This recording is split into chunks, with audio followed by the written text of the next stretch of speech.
Lapit mga kaibigan, makinig kayo. Ako'y may dala-dalang balita galing sa bayan ko. Nais kong ipamahagi ang mga kwento at mga pangyayari na gaganap sa lupang ipinangako.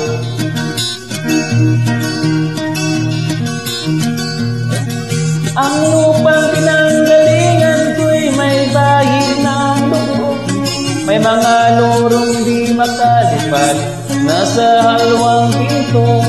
May mga punong walang daan, may pusong di makatibo sa mga pangyayari na gaganap sa lupang ipinangako.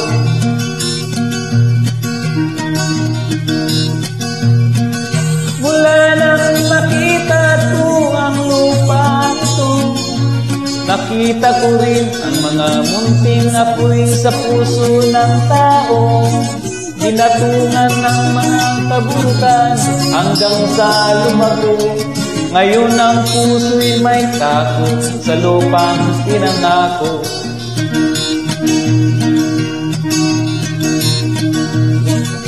Lupit mga kaibigan, makinig kayo. Ako'y may dala-dalang balita galing sa bayan ko.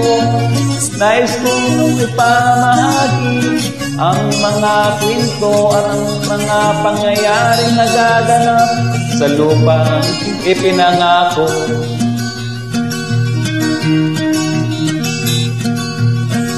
Dati-rati ang mga bukid ay kulay ginto. Dati-rati ang mga tao sinlayan ng ibon. Dati-rati ay katahimikan ang musikang kagpapatulog sa mga batang walang muwang sa mundo.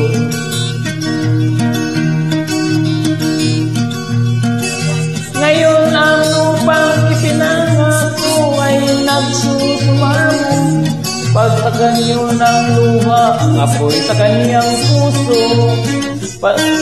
Dinggin niyo ang mga sigaw ng mga puso ng taong mula niyo kadaming kabilang sa inyo.